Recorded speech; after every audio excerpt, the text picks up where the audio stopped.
Bueno, buenas noches. Mi nombre es Francisco Javier Paredes, miembro de la Liga Colombiana de Autismo. Y bueno, hoy tengo el gusto de saludarlos para presentar a Camila Andrea Castellanos Roncancio. Ella es psicóloga de la Pontificia Universidad Javeriana y ella nos va a hablar acerca de un tema muy interesante, cuál es familia, relaciones y límites. Entonces, agradecemos la participación de todos los asistentes, estaremos muy atentos a sus comentarios y sus preguntas, y en la parte final pues de nuestra charla tendremos un espacio en el cual nuestra ponente podrá responder algunas de ellas. Entonces, pues nada, iniciamos con Camila para que inicie su exposición. Muchas gracias, Francisco, por tu presentación. Buenas noches a todos. Entonces, bueno, como les digo, Francisco, hoy tengo yo la fortuna de poder estar acá con ustedes para presentarles un tema que para mí en lo personal es muy relevante. Como Francisco lo comentó, mi tema o el tema del que les voy a hablar hoy se llama Familia, Relaciones y Límites. Y también, como Francisco ya les comentó, soy psicóloga y soy miembro fundador de la Liga Colombiana de Autismo.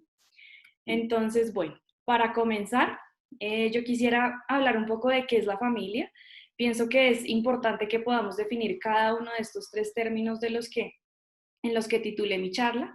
Y pues la familia la vamos a entender como un sistema complejo de relaciones, que además, por ser un sistema complejo y orgánico, quiere decir que está todo el tiempo cambiando. Y ese cambio se va a dar en función de diferentes situaciones o características. Para el caso de hoy, yo decidí escoger algunas que me parecen muy importantes, también por lo que implica cuando además en una familia, uno de los miembros de la familia tiene autismo o está dentro del espectro del autismo. Entonces, bueno, yo quisiera empezar por lo que entendemos por roles, que los roles van a ser ese lugar desde los que actuamos, es decir, cómo cada uno en nuestro sistema familiar nos estamos identificando. Vamos entonces a entendernos como el padre, la madre, los hermanos, o en las familias que no están conformadas de esta manera, sino que está la abuela, la hija y la nieta, o donde está la tía, la mamá y el hijo, y así en cada una de las familias y como estén constituidas. Esto es muy importante porque no importa la forma en la que esté constituida, sino los roles que estamos asumiendo dentro de nuestra familia y en esa medida desde los lugares que nos estamos parando en estas dinámicas familiares para tomar decisiones, para actuar, para tener un proyecto en común. Entonces estos roles van a ser fundamentales. Lo segundo que quisiera resaltar es el ciclo de vida, que también algunos los llaman curso de vida, donde tenemos todos nuestros niños, adolescentes, adultos y adultos mayores. Es importante que todos tengamos presente que en la familia todos vamos cambiando nuestro momento de ciclo vital y esto también va a influenciar las decisiones que vamos tomando, las elecciones que vamos haciendo, los gustos que vamos teniendo. No es lo mismo Camila, en este caso yo, de 5 años, que le gustaban quizás los carritos, a Camila adolescente, que le gustaba leer, a la Camila joven adulta, que tenía un interés más por, digamos, la natación. Son gustos que van cambiando y que se van acomodando al ciclo de vida. Y en esa medida también a las necesidades que se responden. No es lo mismo un padre de un niño de 4 años a un padre de un adolescente o a un padre que ya es un adulto mayor y requiere del cuidado de su hijo, que seguramente ya será un adulto o un adulto joven. Y por eso también debemos entender que en el ciclo vital debemos todos reconocer esos lugares de las personas y también reconocer que todos cambiamos. Particularmente para el caso de una persona con autismo, pues debemos ver que no son niños para siempre. Es algo que aparece mucho y que es constante y es que voy a llevar a mi niño a consulta y uno pregunta ¿y cuál es la edad? Y le dicen a uno 26 años. Entonces uno piensa, bueno, niño, ¿qué tan niño es? ¿Sí? Y qué tanto por pensar que es un niño le asigno un rol, trayendo lo que hablaba anteriormente, le asigno un rol muy infantilizado y quizás estoy limitando las capacidades de esta persona. Y así con cada uno de los roles. Digamos que aquí lo voy a centrar en el autismo porque es lo que nos une en este Facebook Live, pero aplica para todas las situaciones de la vida, desde donde yo también me identifico por mi edad y las capacidades que tengo en mi entorno familiar. Lo tercero entonces de los que quisiera hablarles va a ser de estos gustos o intereses, y los gustos o intereses tienen que ver con lo que me satisface, lo que me agrada, lo que me motiva. qué tanto cada uno dentro de la familia reconoce los gustos e intereses propios y del otro. Esto resulta muy interesante porque a veces creemos que los conocemos completamente, que estamos seguros qué es lo que el otro le gusta, qué es lo que el otro quiere, y quizás no es tan así, quizás no lo hemos explorado, y quizás si en este momento hiciéramos todos un ejercicio de tener una hoja al frente y decir, voy a anotar, vamos a decir que en mi familia, para no enumerarlo por roles, hay sujeto uno, sujeto 2 y sujeto 3, y entonces voy a decir cuáles son los gustos que yo creo que tiene sujeto uno, cuáles son los gustos que tiene sujeto 2 y cuáles son los gustos míos. Y luego le pido a cada uno de estos sujetos que haga el mismo ejercicio y los comparo. Podríamos llevarnos la grata sorpresa de que no estén siendo los mismos que nosotros creemos. Entonces esto pues es muy importante porque ahora viene en el caso de una persona con autismo, qué tanto restringimos algunas situaciones que nos imposibilita conocer qué le gusta y qué le interesa. O a veces que creemos que un gusto o interés se convierte en una estereotipia o en una conducta que se enmarca dentro del espectro. Quizás no todo lo que hace la persona que tiene un diagnóstico de autismo tenga que ver con algo de su diagnóstico. Probablemente casi todo tendrá que ver con lo que le gusta y le interesa. Incluso pensar en qué se parece con alguno de los miembros de la familia. Entonces, por ejemplo, le encanta escuchar música a todo volumen. Y uno dice, no, es que le encanta escuchar música porque tiene autismo. Pero uno se pone a analizar y entonces se da cuenta que es que al papá también le encanta escuchar música a todo volumen. Y entonces uno dice, bueno, quizás esto no es que tiene autismo y por eso escucha música duro. Quizás es que escucha música duro porque le encanta escuchar música y se parece al papá, y además es un gusto que comparte con el papá, y además es algo que pueden hacer juntos. Y entonces aquí es donde aparece la relación familiar por un interés común o un gusto común. Y entonces también cuando yo logro identificar los míos y los de los demás en mi sistema familiar, puedo saber en qué puntos me encuentro con esa familia y en qué puntos me diferencio. Y eso también es muy importante porque esto va a promover el desarrollo de la identidad. Entonces, bueno, ya llevamos los roles, el ciclo vital, los gustos e intereses. Las opiniones también van a ser diferentes dentro de cada sistema, y las opiniones las vamos a entender como las formas de ver y percibir el mundo. Si bien todos nos estamos desarrollando inicialmente en el mismo entorno familiar, sobre todo apenas nacemos, esto no quiere decir que veamos y percibamos el mundo de la misma manera. Y esto es muy importante porque a veces asumimos que lo que nosotros pensamos como verdadero es lo que los demás perciben o piensan como verdadero. Asumimos que lo que yo creo es lo que los demás creen, y que a lo que a mí no me gusta es lo que a los demás no les gusta. Y entonces empiezo a opinar por mí y por los demás sin consultar quizás que estas opiniones no son compartidas. A veces nuestras formas de ver y percibir el mundo se ven diferenciadas por muchos factores. Aquí desde la liga ya les hemos hecho varias charlas, por ejemplo, de lo que podría ser incluso cómo me comunico, y desde cómo me comunico, cómo cambia la forma en la que opino sobre una situación. Para mí seguramente cantar no va a ser igual de placentero que para otros, por lo que puede implicar el volumen de la música, por lo que puede implicar mi capacidad de verbalizar, por lo que puede incluso implicar si a mí me gusta el tono de mi voz. Pero quizás yo, vamos a poner el caso de una hermana, no me he sentado a pensar si es que a mi primo que tiene autismo le gusta el tono de su voz. Yo creo que sí, quizás yo ni siquiera me lo he cuestionado, y quizás valga la pena que pensemos si se lo ha cuestionado o no, para ver qué opinión tiene respecto a una situación social o no social de la vida cotidiana en la que puede decir esto que está sintiendo. Luego entonces vamos a hablar de algo un poco más complejo, que va a ser las decisiones. Y las decisiones las vamos a entender como la capacidad de elegir. Y la capacidad de elegir es algo fundamental porque aquí ya además estamos tocando una dimensión casi que de lo legal, donde muchas veces nos vemos limitados en nuestra capacidad de elegir porque otros deciden por nosotros. Y valdría la pena cuestionarse qué tanto los demás deben decidir por mí, ¿sí? ¿Qué tanto yo soy capaz de poder decir qué quiero y qué me gusta?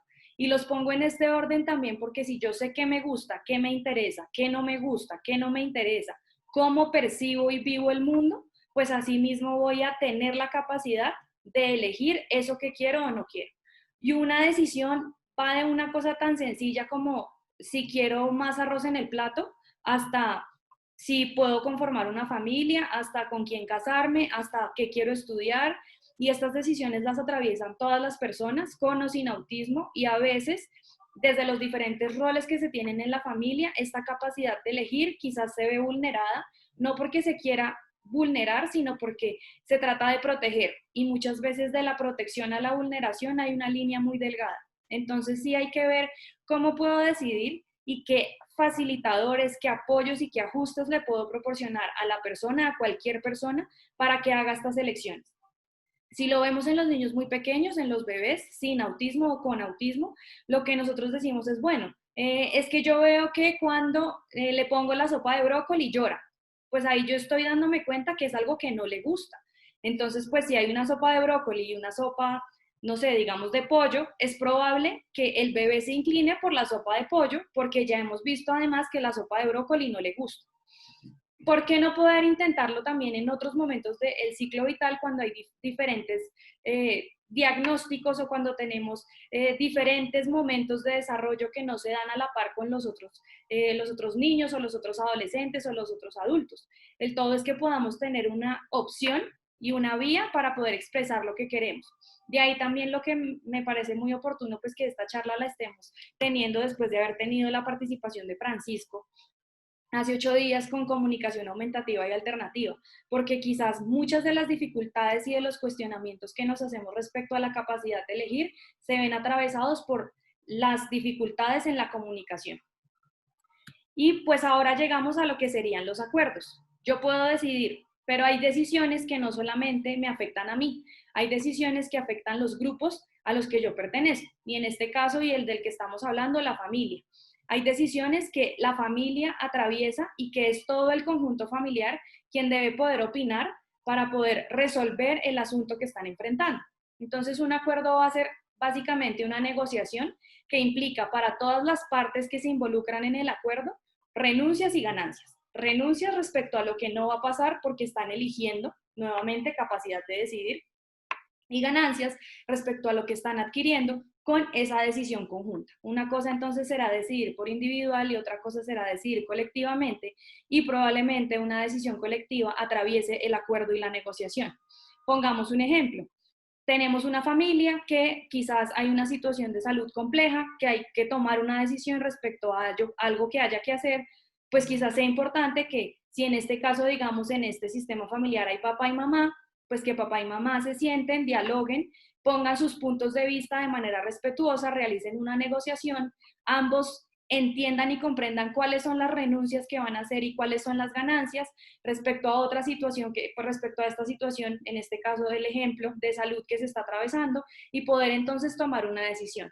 Pero los acuerdos son muy importantes porque si dentro de una familia hay que tomar una decisión y no se llega a un acuerdo, no se va a tramitar la dificultad que se está teniendo. Y cuando no se tramita la dificultad, lo que va a pasar es que la persona que se esté viendo afectada va a seguirse viendo afectada. Y es allí donde también debemos ser muy cuidadosos cuando decido que lo que yo opino, lo que yo decido es lo que vale. Y entonces si no decido llegar a ningún acuerdo, pues este problema o esta situación que estamos teniendo se va a estancar. Y cuando algo se estanca, es más difícil movilizar todo lo que puede pasar alrededor y todas las consecuencias que esto tiene. Además, es importante pensar también si yo hago un acuerdo, si lo hago sobre alguien más. ¿Estoy yo acordando algo con otro sobre la vida de un tercero? Deberíamos entonces pensar en cómo involucro al tercero de la manera que pueda hacerlo para que además participe en un acuerdo que directamente lo involucra. Entonces es también resaltar la importancia de que todas las partes participen sin importar la diversidad de las mismas. Y aquí es donde vengo entonces a mi último punto de lo que yo considero importante en cómo definir una familia y es la diversidad. Y la diversidad la vamos a entender no solo como al interior de la familia, que es ver todos estos matices que puede tener cada uno de los sujetos que la conforman, sino también entre las familias. Entre las familias somos diversas y como les decía al inicio, vamos a ponerlo solo en nombres de sujetos, del sujeto 1 al sujeto N que tengamos en nuestra familia y no en términos de mamá, papá, hija o mamá, papá, hijo, porque hoy en día las familias han cambiado de una forma importante y debemos poder reconocer esto no como una problemática, sino como una ventaja para empezar a identificar cada una de estas características y además darnos cuenta que como familias cada una es diferente. Y esto es muy importante porque además que cada familia sea diferente nos hace no comparativas. Es decir, yo familia uno, que soy papá, mamá, hija, hija, hijo, no debería por qué compararme con la familia 2, que es papá, mamá, hijo, o la familia 3, que es abuela, mamá, hijo. No hay ningún punto de comparación porque la forma en la que asignamos roles, el momento del ciclo vital, los gustos e intereses, nuestras decisiones, los acuerdos que hagamos van a ser completamente diferentes entre cada grupo de familias. Y en esa medida es la familia la que debe poder empoderarse de todos sus procesos, de todas las situaciones que presenta para darles una solución. Y no esperar quizás que al copiar a otra familia se llegue a la respuesta, porque muchas veces es dentro de la familia y dentro de esta posibilidad de los acuerdos y negociaciones que se van tramitando y solucionando las diferentes situaciones que se presentan. Con este panorama general de lo que yo considero puede ser importante de la familia, seguramente hay muchos otros puntos, pero para efectos de esta charla estos, pues yo quisiera entonces ahora traerles una conversación entre Pedro y Javier. Pedro es el señor que tiene la camiseta azul, Javier es el señor que tiene la camiseta amarilla. Entonces, pues Javier le pregunta a Pedro que entonces, si eso es la familia, ¿qué serían las relaciones familiares? Y lo que voy a hacer en este momento de la presentación es detenerme en cada una de las preguntas o respuestas que da cada uno de estos personajes, porque si bien una cosa es lo que conforma una familia, otra cosa es la forma en la que se generan las relaciones entre esos miembros de la familia. Podemos tener unas familias que incluso desde las características que ya presenté sean iguales, pero la forma en la que se relacionan va a ser diferente. Entonces, bueno, y las relaciones familiares, a lo que Pedro le va a contestar que se construyen a través de vínculos entre los miembros de la familia. Pero ¿qué es un vínculo? Un vínculo fundamentalmente es la unión, el punto de encuentro, de reunión entre dos personas que empiezan a encontrar cosas que les gustan y que no, y afectivamente empiezan a enlazarse para generar una solidez en este vínculo que hacia futuro va a significar los entornos seguros, las redes de apoyo, esos lugares donde yo encuentro a alguien para poder solucionar algo que me pasa. Entonces, pues, ¿cómo así? No me queda tan claro. Entonces, Pedro le dice, sí, somos seres sociales que interactuamos constantemente, construimos nuestra identidad y le asignamos significado a las demás personas gracias a esa relación. Entonces, aquí aparecen dos elementos muy importantes. El primero es que somos seres sociales. ¿Esto qué quiere decir? Por naturaleza, el ser humano busca socializar, congeniar con otro, encontrarse con otro y buscar soluciones. Está demostrado además que entre más cooperativos seamos, más soluciones les vamos a dar a los asuntos.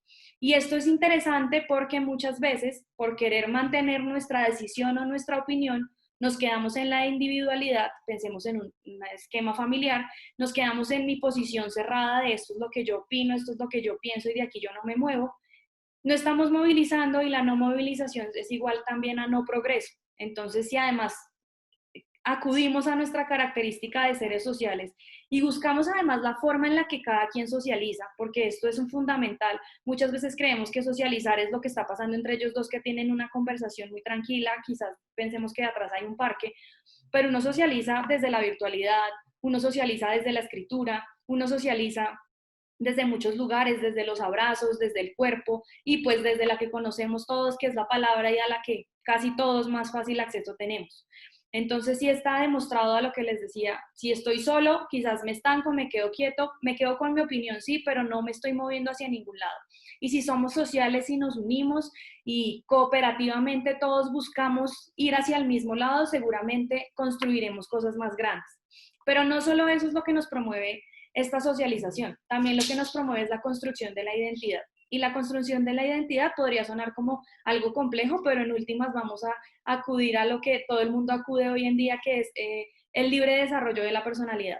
Y sí, hay que tener libre desarrollo de la personalidad, sobre todo si tenemos a una persona en una condición diversa, para nuestro caso una persona con autismo, porque es que a veces asumimos que la personalidad es que tiene autismo. Y entonces ahí cometemos un error circular de explicación. Entonces, ¿tiene autismo? Es cerrado porque tiene autismo y no salimos de este círculo nunca. Quizás habría que ver qué es lo que nos permite romper el círculo y quizás lo que permita romper el círculo es pensar que no es el autismo la personalidad de la persona. La personalidad la puede hacer que es organizado, que le gusta dibujar, que es noble, que es mal geniado, que es amable, que es efusivo, que es divertido, que es gracioso, que es serio, y todas estas características que van armando nuestro saco de cómo soy yo, pues es lo que se vuelve nuestra identidad. Pero si limitamos a una persona a su identidad por su diagnóstico, le estamos restringiendo todas las capacidades de socialización, de vinculación, de relaciones. Es importante que por un momento, si bien hay un diagnóstico que nos permite dar una ruta para poder apoyar a la persona, no es lo que la persona es. La persona primero es persona y como persona se le atribuyen cualidades enésimas, positivas y negativas, como a cualquier otra persona. ¿Sí? Yo puedo ser muy organizada, pero quizás la organización me lleva a un punto de rigidez de que las cosas estén siempre en su lugar, que podría ser conflictivo cuando tengo una relación con otra persona en el que el orden no es algo primordial. Y no tengo autismo, soy organizada. Entonces vale la pena que también todos pensemos qué tanto conozco mi identidad primero y segundo, qué tanto le permito o conozco la identidad de ese otro en mi sistema familiar. Llámese mi esposo, mi mamá, mi hermana, mi hijo, mi nieta, mi sobrino. Entonces, en todo caso, pues los vínculos van a ser más allá de la familia, le afirma el uno al otro. A lo que Pedro entonces le va a decir, claro, se suele hablar de vínculos familiares porque son el primer entorno que tenemos y usualmente lo que aprendemos allí se convierte en la base para futuros vínculos. Aquí nuevamente me voy a detener en dos palabras. La primera es entorno y me voy a detener en la palabra entorno porque entorno la escuchamos mucho cuando estamos hablando de autismo, sobre todo si quizás traemos a esta charla la charla que nos hizo Sandra Grisales sobre el comportamiento y las rutinas y la importancia del entorno. Pues bien, la importancia del entorno no solo es en ese momento cuando es significativa, sino que de hecho lo es en todo el momento de desarrollo de una persona. Y sobre todo en un momento como en el que estamos ahora de cuarentena, donde estamos todos en casa, conociéndonos un poco mejor de lo que creíamos nos conocíamos, y entonces este entorno es el que nos va a dar esas herramientas con las que nos vamos a poder defender en otros entornos, porque es la forma en la que yo me relacione con cada uno de esos sujetos de la familia que voy a socializar, generar identidad y en esa medida aprender a cómo estar con otros, cómo vincularme para tener otro tipo de relaciones. Si yo estoy en un entorno donde no me relaciono con nadie, ¿cómo voy a explorar algunas búsquedas? Entonces aquí también mi invitación sería pensar cuáles son mis entornos primero y cuáles son los entornos de mi hijo, hermano, primo, nieto que tiene autismo. Quizás no lo tenemos muy claro y quizás si lo pensamos es lo que algunas personas llamarían un entorno no favorecedor. Si lo dejamos en términos del entorno no favorecedor, entonces la invitación es a pensar cuáles son esos entornos no favorecedores y qué puedo hacer para tramitarlos y que se vuelvan entornos favorecedores. Eso por un lado. Y en cuanto a la base segura o la base del vínculo, es un poco lo que ya les explicaba de, así como yo me aprendo a relacionar hoy, es como me aprenderé a relacionar en el futuro con otras personas.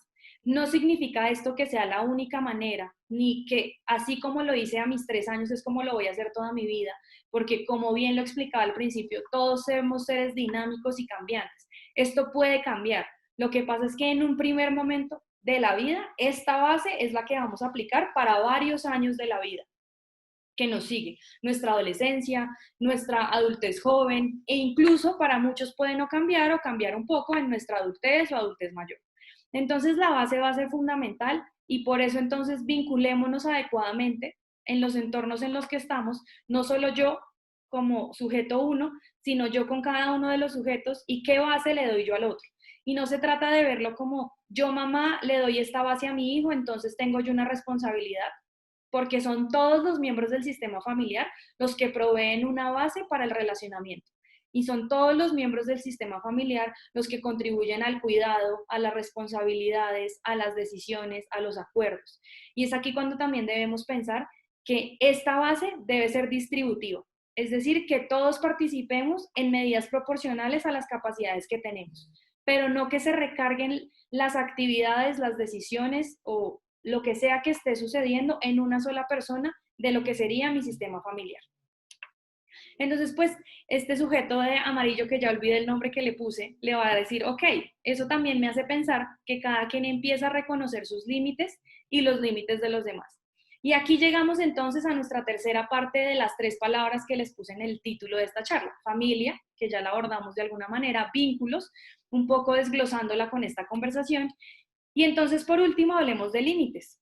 Entonces, ¿qué es un límite? Si ustedes ponen en internet límite, les va a salir que los límites son líneas reales o imaginarias que marcan el fin de una superficie o cuerpo o la separación entre dos entidades. Suelen indicar un punto que no debe o no puede sobrepasarse. Y esto último es lo que resalté porque considero es lo que mejor nos va a permitir hablar de un límite. Sin embargo, si queremos entenderlo más literalmente el límite, podemos pensar en un plato de comida donde tenemos arroz y carne, el límite claramente está donde termina la carne y donde empieza el arroz. Pero si miramos solo el arroz, los límites van a ser un poco más difusos, porque me va a ser más difícil identificar dónde está el límite de cada grano de arroz con el siguiente grano de arroz. Y quizás además estos dos granos de arroz se encuentran porque tienen aceite de por medio, sal, agua, otros ingredientes que cada quien le echa a su arroz, ¿sí? Y entonces vamos a pensar en el arroz, además, como un sistema familiar. Tenemos entonces un límite que no es muy claro, pero sabemos que no debemos sobrepasarlo y que debemos ser muy cuidadosos y observar dónde está este límite para que yo no irrespete al otro sobrepasando el límite que éste tiene. Es algo así como que la carne no se le ponga encima al arroz porque le daña el sabor o le quita los nutrientes que trae, por decir cualquier cosa. Entonces aquí quisiera hablarles de dos aspectos, los límites físicos y los límites emocionales. Cuando empezamos a crear límites propios y a fomentarlos en el otro, además aprendemos a crear nuestros límites emocionales. ¿Qué sería un límite físico? Que además es lo que hacen todos los padres con sus bebés recién nacidos. ¿Cuánta comida puede comer? ¿Qué horarios debe tener? Las preguntas que uno ve de muchas mamás lactantes: ¿cómo hago que mi hijo duerma toda la noche? Les cogen todas las pintas que le quieren poner a su hijo, ¿sí? Empieza uno a generar esos propios límites en sus hijos o en las personas que tiene cerca. También incluso lo podemos ver con el adulto mayor. Están los hijos que ya le racionan la porción al padre porque se están dando cuenta que quizás se está sobrepasando el límite. Le empiezan a poner horarios porque lo ven entonces durmiendo mucho y en esa medida se empiezan a hacer algunos ajustes del límite físico. Pero eventualmente, desde nuestra niñez hasta antes de llegar a nuestra vejez, estos límites físicos nosotros los automatizamos. Entonces decimos, bueno, yo ya sé que puedo comer hasta acá porque si como más me da dolor de estómago. Y eso seguramente lo aprendí porque un día comí mucho y entonces me dio dolor de estómago. Yo ya sé que puedo cerrar la puerta y que si cierro la puerta, los demás entienden que no me pueden molestar. Yo ya sé que tengo horarios, que tengo que ir al colegio hasta ahora, que tengo mi descanso hasta ahora, que voy a mi clase de piano hasta ahora. Y entonces tengo límites también espaciales. Puedo escoger la ropa que me pongo en algunos escenarios. Si, por ejemplo, estoy en el colegio, debo ponerme el uniforme, ese es el límite del colegio, pero yo como Camila sé que los sábados me puedo poner el jean que me encanta porque ese es mi límite. Y así en cada etapa de la vida me vuelvo yo autogestora de lo que yo quiero. Pero entonces a veces, en muchas personas dentro del espectro del autismo, podemos ver que siendo incluso ya adultos, los límites físicos no los asume la persona, sino que muchas veces es su sistema familiar o su sistema de apoyo quien está colocando los límites.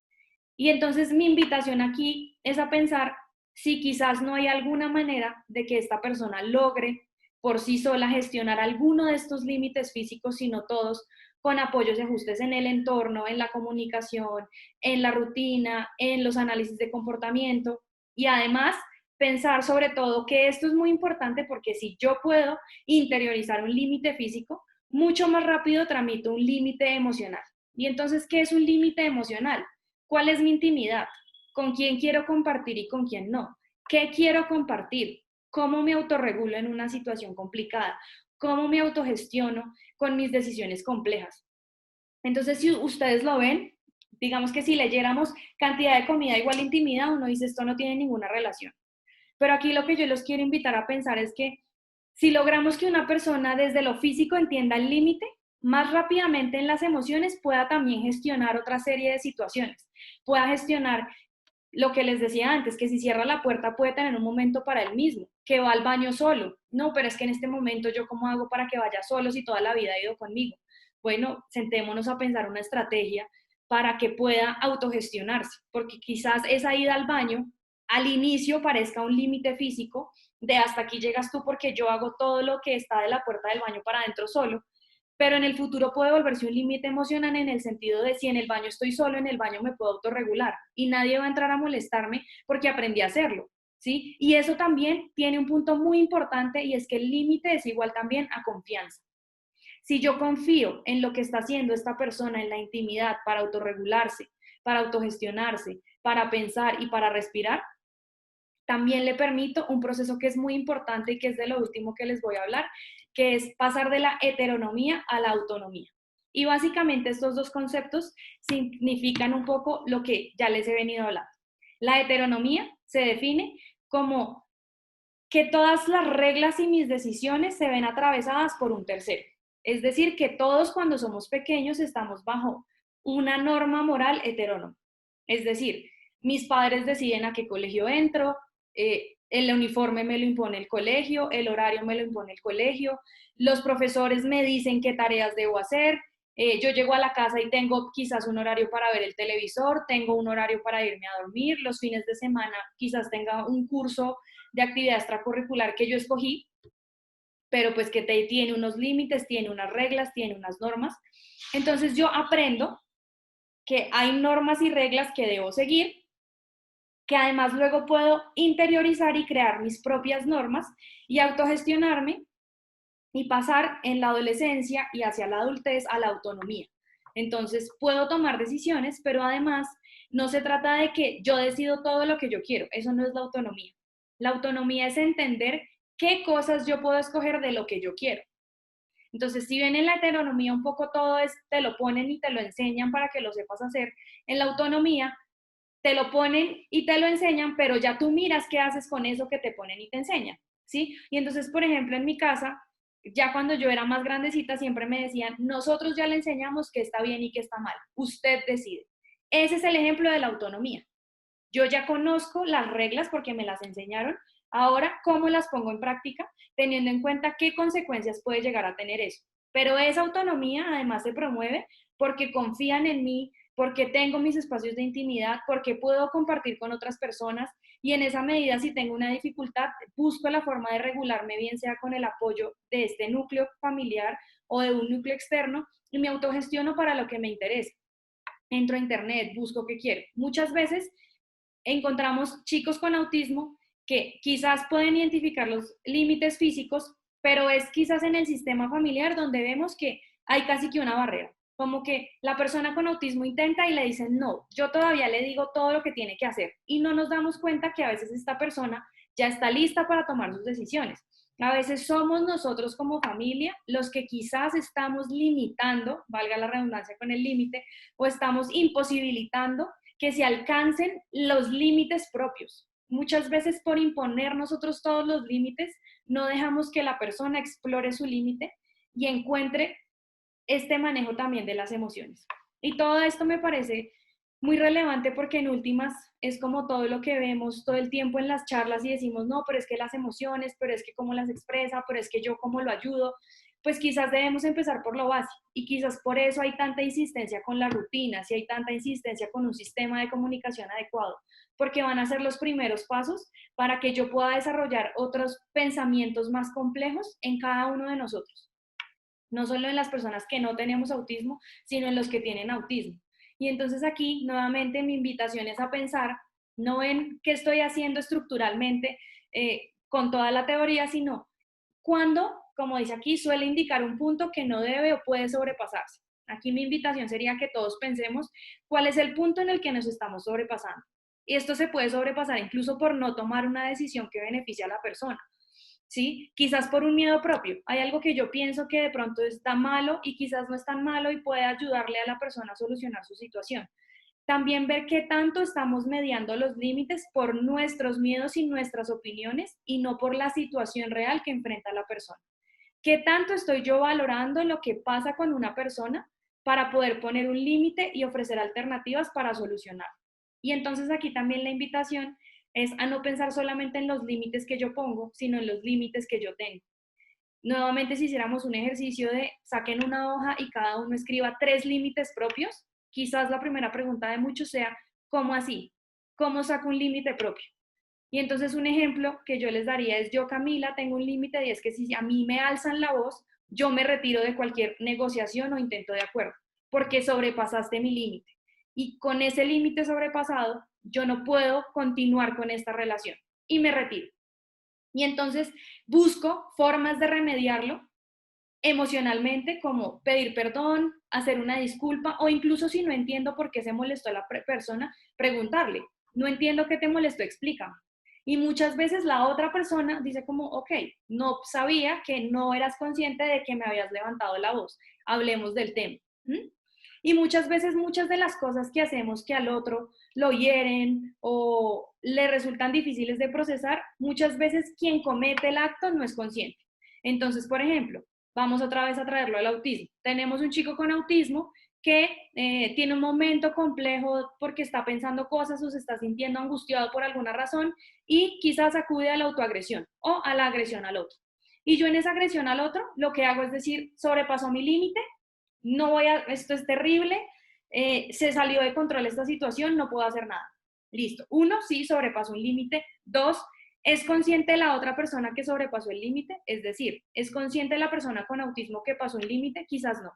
Y es ahí donde tenemos que hacer todo un trabajo psicoeducativo y pedagógico de poder buscar una herramienta para explicarle que esto duele, que esto me hiere, que aquí podemos hacer algo y cómo te ayudo a tramitar estas emociones. Y entonces nuevamente llegamos a este cuadro donde uno dice, ah, ok, o sea que quizás si yo le pudiera dar un espacio de tranquilidad, si fuéramos un poco más juiciosos con los horarios, pero en esa misma medida yo empiezo a explorar qué le gusta ponerse, qué no le gusta ponerse, qué cosas sí le gustan comer, qué cosas no les gusta comer y quizás soy un poco menos impositiva con las cantidades o con las texturas.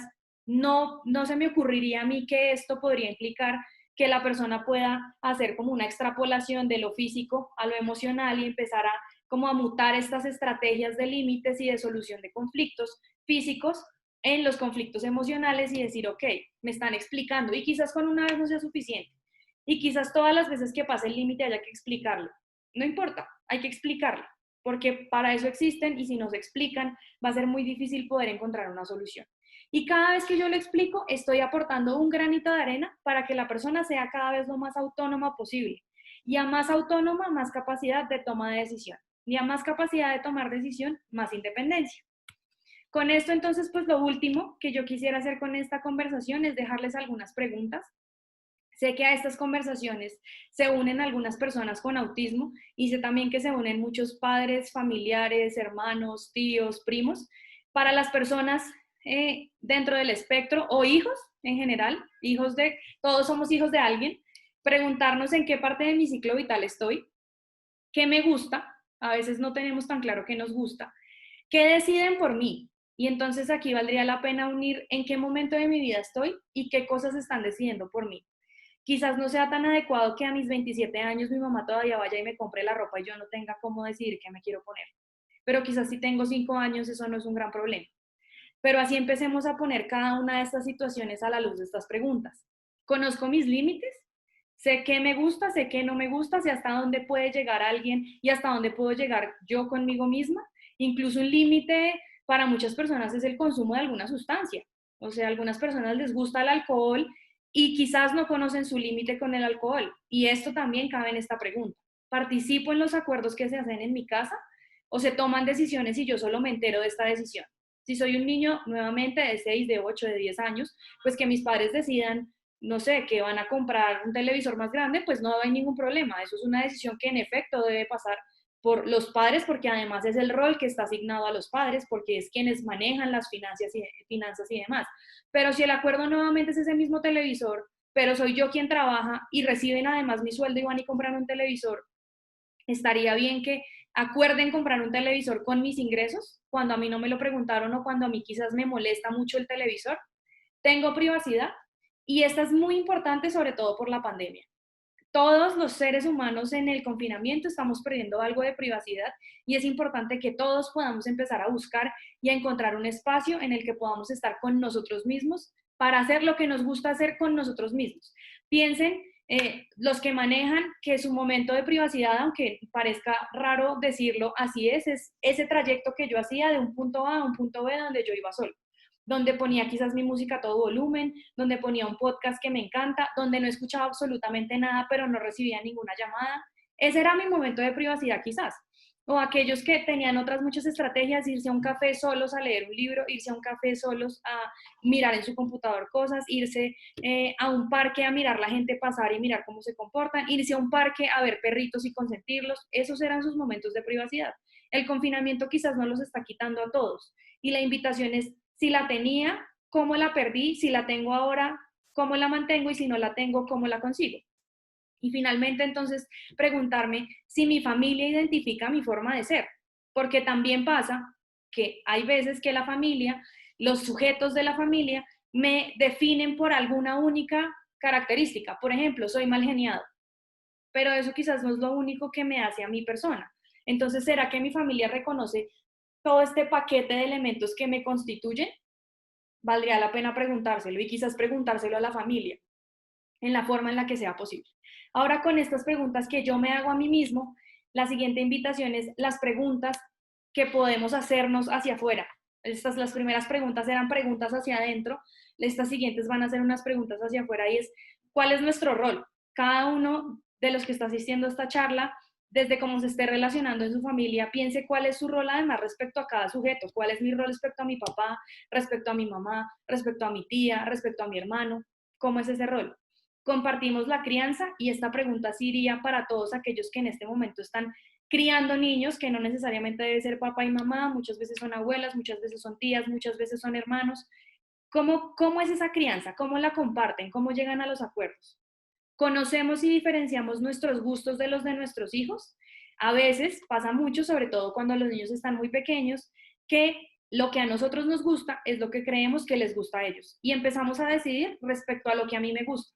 Y no nos hemos detenido a pensar en qué cosas somos iguales con nuestros hijos y en qué cosas somos diferentes. Y entonces en las cosas que somos diferentes, ¿cómo vamos a transar alguna solución cuando estemos en una situación donde hay cosas diferentes? Pongamos un ejemplo de un restaurante donde solo puedo pagar un plato, voy yo con mi hijo y a mí me encanta la comida de mar y pedí un plato de comida de mar y mi hijo no se lo come.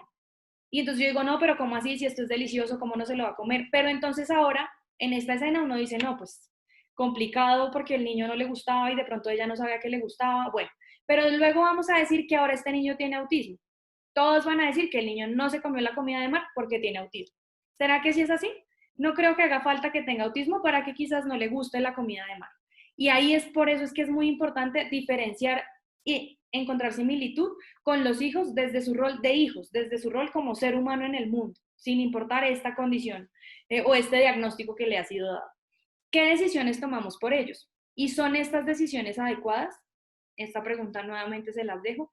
Participo en los acuerdos y creo que aquí me faltó una segunda parte y es, ¿hago partícipe a todos los sujetos de mi familia en los acuerdos cuando sea necesario? Bueno, esa es otra invitación. Tenemos nuestros espacios individuales en casa, esto ya se los he mencionado. ¿En qué nos parecemos con nuestro hijo? También ya. Y pues en qué nos diferenciamos. Un poco se parecen las de conocemos y nos diferenciamos de nuestros hijos. Una cosa es poder definirlos a ellos desde lo que nosotros creemos que son o los hace persona y luego poder agruparnos con ellos. Una cosa es decir, hay 15 letras y otra cosa es decir, voy a agrupar las que son redondas con las que son largas. Entonces empezar a hacer ese juego. Y pues con todo esto que les digo ya para darle final a esta presentación, pues decirles que algo en lo que todos somos iguales es en la capacidad de ser únicos y que eso no lo podemos perder de vista. Creo que a esa frase no le agregaría nada más y pues finalmente darles las gracias a todos los que todavía están conectados a este espacio. Entonces, pues Francisco, esa sería mi charla. No sé si hay alguna pregunta. Sí, Camila, pues muchísimas gracias por tu presentación. La verdad ha sido muy, muy interesante y muy enriquecedor pues el conocer acerca de cómo las relaciones en la familia y también algo que me ha quedado sonando mucho y esas preguntas que seguramente dejaste nos nos tendrán allí pensando un buen tiempo, a nosotros también como padres o como familiares de alguna persona con autismo, acerca de esos límites y muchas veces la forma como decidimos por ellos, muchas veces como a veces la diversidad en su comunicación eh, puede hacer que nosotros limitemos esa posibilidad de elección y de comunicación. Así que seguramente los asistentes y yo personalmente estaremos pensando mucho en ello. Tenemos algunas preguntas, algunas muy relacionadas con tu temática. Una orientada al tema de la educación virtual, la cual también, aprovechando que tenemos un poquito de tiempo, aprovecharemos para responder. Entonces, nos preguntan acerca del tema de la ansiedad. Nos dicen, en este momento de confinamiento, ¿qué recomendación para el manejo de la ansiedad se le puede dar a las familias o cuidadores? Pues yo creo que la ansiedad seguramente no la está sintiendo solamente una persona en el núcleo familiar con el confinamiento, sino todos la estamos sintiendo. Y la ansiedad se puede ver sobre todo caracterizada por la incertidumbre de que no vamos a saber qué va a pasar, cuándo vamos a salir, nuestra situación laboral, la situación educativa de nuestros hijos, la situación mundial y en esa medida las como decisiones que va tomando el gobierno y las autoridades para dejarnos retornar a una nueva normalidad. Mi consejo sobre cómo manejar esta ansiedad en los cuidadores es sobre todo buscar algún grupo de apoyo, poder encontrar algún canal para comunicarse y poder contar estas angustias. Muchas veces una pequeña intervención de una única vez con algún profesional de la salud puede ser suficiente para poder descargar las angustias, encontrar algunas respuestas y tranquilidades respecto a la situación que se está viviendo y poder seguir manejando la situación. Y también lo complementaría con poder encontrar estos espacios de intimidad y privacidad, porque es en esta intimidad donde yo me voy a sentar un momento y respirar y decir, bueno, todo va a pasar. Hoy un día a la vez, hoy lo estoy llevando y mañana será otro día. Y esto me acuerda mucho a una de las primeras charlas que hicimos en el marco de lo que está haciendo la Liga los jueves. Creo que fue la primera, si no estoy mal, que se hizo con la doctora Piedad Jaramillo. Esa se hizo por Instagram y de hecho era sobre el cuidado del cuidador. Y ella decía, mire mamá, si le toca encerrarse en el baño y respirar 5 minutos, se encierra en el baño 5 minutos y respira, porque usted también necesita estar tranquila y aquí yo no pondría solo a la mamá, sino al papá, a la hermana, al hermano, a la abuela que está conviviendo, incluso a la persona con autismo que pueda tener esta posibilidad de decir, entro y me regulo, pero además, ¿cómo me regulo? Voy a respirar, voy a tomar agua, voy a echarme agua en la cara, ¿sí? Voy a buscar quizás un punto de apoyo fuera de la casa, del grupo con el que estoy viviendo, voy a llamar a esta tía con la que tanto se me facilita, voy a llamar a mi hermana que vive, no sé, en Villavicencio, voy a buscar otro lugar en el cual pueda encontrar una descarga y además que la respuesta no sea un juicio por mi situación, sino una escucha. Y entonces aquí también el consejo o la recomendación más que el consejo es para todos aquellos familiares que reciben en algún momento una llamada de otro familiar que le dice, mire, estoy angustiadísimo, yo no puedo más con esta situación, por favor ayuden. También es un poco decir y validar las emociones y decirles, listo, yo entiendo, yo también estoy un poco angustiado, esto está difícil, pero mire, tranquilo, estamos juntos. Esto va a pasar, hoy no es un día fácil, pero mañana va a ser un día diferente. Y entonces es encontrar también las redes de apoyo para poder sobrellevar una situación que además es una situación atípica. Nunca nadie hace mucho tiempo había vivido una pandemia mundial. Entonces también poder reconocer que estamos en una situación que a todos nos tiene en un punto de sube y baja. Todos somos una montaña rusa emocional y unos días estamos bien y otros de pronto no tanto. Y quizás poder acudir a todas estas pequeñas redes de apoyo, a algún profesional de una asistencia de única vez también va a ayudar a desestigmatizar el rol de los profesionales de la salud, porque siempre está muy asociado que busco un profesional de la salud porque ya estoy mal. O sea, porque si busco un profesional de la salud, estoy enfermo. Y esto es un mito. Entonces, esto no es así. Uno puede buscar un apoyo porque está teniendo un momento de angustia muy alto, se soluciona, se dan tranquilidades y la vida sigue. Eso sería lo que yo podría decir. No sé si tú quieras complementar algo también desde lo que tú sabes. No, yo creo que está súper claro pues esta respuesta. Nos hacían también la pregunta acerca de la comunicación conyugal. La pregunta es muy concreta y nos dice, ¿cómo puede afectar la comunicación conyugal cuando existe un hijo que presenta la condición del trastorno del espectro autista? Bueno, pues digamos que así como es una pregunta tan puntual, también requiere de una respuesta un poco más particular y aquí lo primero que quisiera decirle a la persona que envía esta pregunta es que poder hacer afirmaciones o negaciones respecto a la situación que están viviendo en casa por el hijo que además tiene un diagnóstico de autismo, pues digamos que no va a ser lo más ético porque estamos en un medio virtual que es abierto y demás.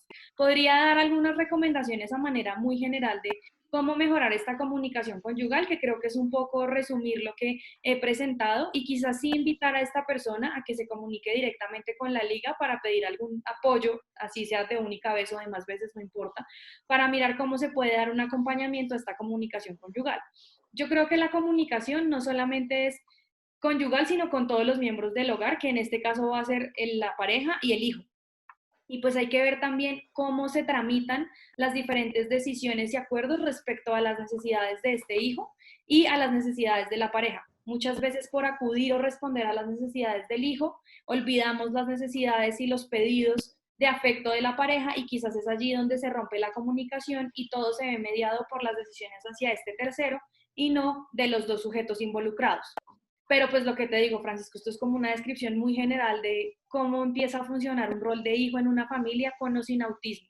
Y sí, mi sugerencia sería más como que pueda buscar apoyo, si quiere en la liga o con algún profesional, sería mucho mejor. Ok, muchas gracias. Bueno, antes de pasar a la respuesta relacionada con el tema netamente educativo a nivel virtual dentro de la situación actual de Colombia y del mundo, quería hacerte una pregunta un poco más personal y pues conociéndote un poco, digamos que hacías tu exposición acerca de la familia, cómo se construían esas relaciones, también acerca de los diferentes vínculos que se establecían, los límites entre los diferentes miembros de la familia, y eras también muy enfática en no limitar la discusión o no limitar o no encasillar todas las características que le ocurren a una persona que tiene autismo a su condición. Sabemos, o digamos que en mi caso que te conozco, sabemos que tienes un hermano con autismo y que ya es un adulto joven y que es usuario de un sistema de comunicación aumentativo y alternativo. Quisiera que nos pudieras contar algo acerca de cómo ha sido esa construcción de esos límites o de esas relaciones para fortalecer su autodeterminación. Gracias por la pregunta, Francisco. Precisamente creo que lo que quise reflejar también en esta charla de no hablar de mi hermano es porque mi relación con mi hermano está mediada es por eso, porque somos hermanos y porque tenemos un vínculo afectivo importante. Y yo no tengo solo un hermano, tengo dos hermanos y con ambos tengo un vínculo afectivo muy fuerte. Entonces, venir a hablar del uno como venir a hablar del otro sería igual de irrespetuoso con ambos. Quizás si yo quiero hablar del uno debo preguntarle y tener su autorización y para hablar del otro igual. Y en este caso creo que lo que yo quiero transmitirle a las personas no es cómo es la vida o cómo funcionan las relaciones familiares dentro de mi sistema familiar, sino cuáles son estas cosas que pueden apoyar a entender cómo funciona una familia y cómo puedo además tomar decisiones, encontrar y fortalecer relaciones y poner y quitar límites. Un poco que yo viniera a hablar de la experiencia familiar que yo he tenido es limitar la conversación a lo que les decía al inicio de la charla de cada familia es única y dentro de cada familia todos somos diversos. Entonces, por respeto y confianza de mi relación con mi familia y mis hermanos, tenga o no tengan autismo, creo que la relación se ve mediada también por esa confianza y respeto y en esa medida, digamos que no ponerlo a él como un caso en este momento es lo que caracterizaría la relación que tengo con él específicamente. Okay, muchísimas gracias. Bueno, tenemos también aquí una pregunta. Nos dicen, tengo una duda. A veces los tíos apuran a los sobrinos con autismo cuando les piden un favor o cuando les dan una instrucción. Algunos no tienen la paciencia porque tenemos dificultad para captar de manera ágil las cosas porque tenemos un aprendizaje distinto y un pensamiento visual. Aquí la pregunta está como muy orientada a esas formas de comunicación entre algunos familiares, ¿no? Sí, ¿Tienes pareciera. algo para aportar allí?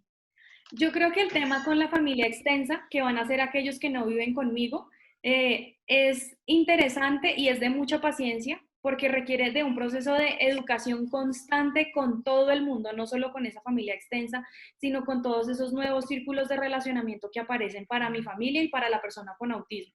Porque entonces yo voy a la tienda, pero si la persona de la tienda no tiene ni idea qué es lo que pasa o cómo se comunica o si hay tiempos de espera o no los hay, pues va a ser muy difícil que yo pueda lograr que la persona con autismo exitosamente termine la compra de unas onces, que parecería una actividad completamente sencilla, pero que si yo no doy una explicación o no hago un trabajo educativo, no voy a poder lograr que esta persona logre el objetivo. Y entonces es aquí donde, y muchas gracias por la pregunta porque me hacen pensar en algo muy importante y es qué tanto la barrera está en la persona y qué tanto la barrera está en el entorno, ¿sí? Y quizás si ponemos entonces el caso de la familia, como los tíos y demás, como el entorno, es cuántas veces tenga que explicarle al tío de manera amable y paciente que toca ir más despacio, que quizás la instrucción verbal únicamente no es suficiente, que quizás que la instrucción sea muy larga no va a ser tan fácil, que quizás estas imágenes que yo ya tengo hechas y se las entrego al tío y le muestro cómo usarlas, sea la ruta para que la persona pueda apoyarlo o responder a la demanda que le está haciendo el tío,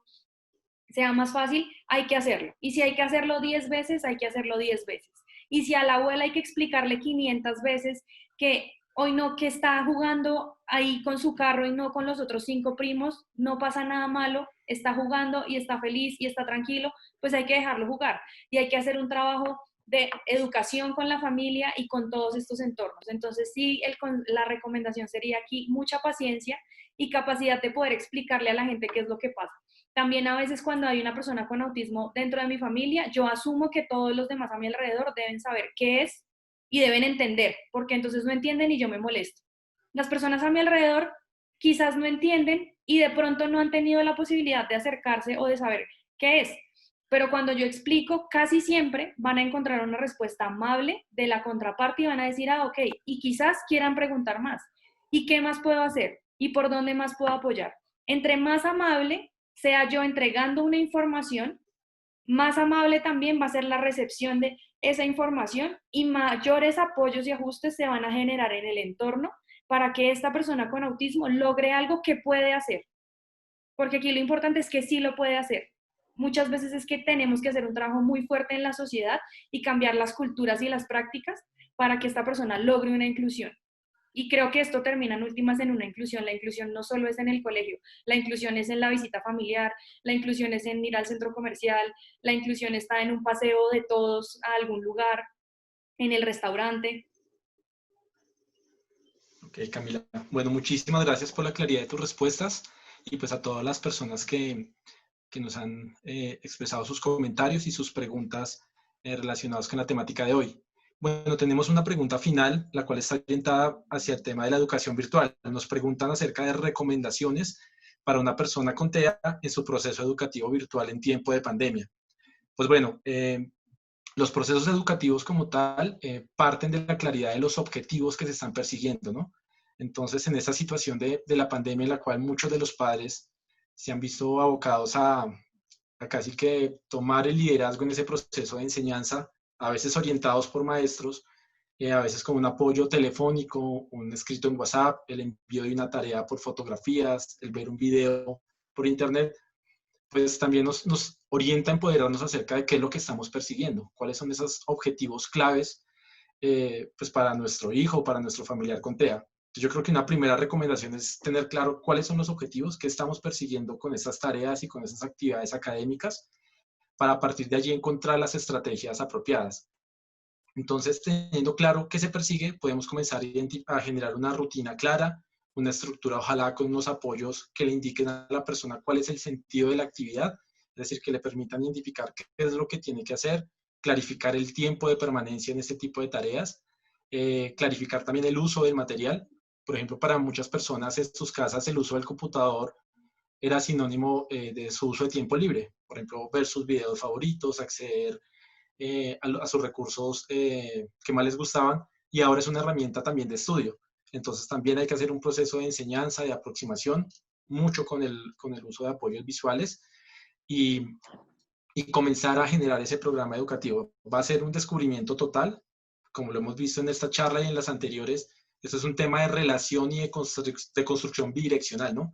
En la medida en que nos relacionamos y tratamos de educar a nuestro hijo, pues también nosotros nos vamos educando y vamos siendo transformados. Entonces, en ese proceso es importante reconocer también nuestras debilidades, apoyarnos dentro del entorno familiar. Hay momentos donde no estamos tan dispuestos a enseñar y requerimos el apoyo de otro miembro de la familia. Es mejor esperar un poco, darnos un poco de tiempo, tomarnos un respiro para después intentar enseñar algo. Y y pues siempre en un equilibrio en la familia. Entonces, para mayor profundidad, esta y otras preguntas relacionadas con el tema educativo también se pueden comunicar a la liga y allí evaluaremos para dar una asesoría un poco más personalizada. Yo Entonces, nada, quisiera Camila. agregar con lo educativo de los apoyos virtuales, es quizás Sí, también identificar qué tan fácil, bueno, lo que tú ya decías es para la persona poderse conectar quizás al computador y mantenerse allí tanto tiempo, pero ya que mi charla fue de tantas invitaciones, yo quisiera hacerles es una invitación final a algo que aprendí mucho con uno de los profesionales, ahí sí de mi hermano, que espero de pronto de una de las charlas también próximamente, que es profesional del ICA, y es qué tanto las tareas o la educación no solamente es en la escuela, o sea, qué tanto ocupacionalmente yo también puedo generar algunos aprendizajes de autonomía, de tender la cama, de doblar la ropa, de cocinar un plato sencillo, de lavar un plato. Creo que estos aprendizajes también se están desarrollando de manera importante en cuarentena y que deberíamos también pensarlos como una posibilidad de estrategias pedagógicas y de la enseñanza para nuestros hijos con y sin autismo, porque hay, pues en los tiempos de ahora hay muchos adultos que ni siquiera saben cocinar o lavar un plato o tender la cama. Y quizás esta sea una buena excusa en el marco de la educación para toda la familia. ok, mil gracias por tu complemento.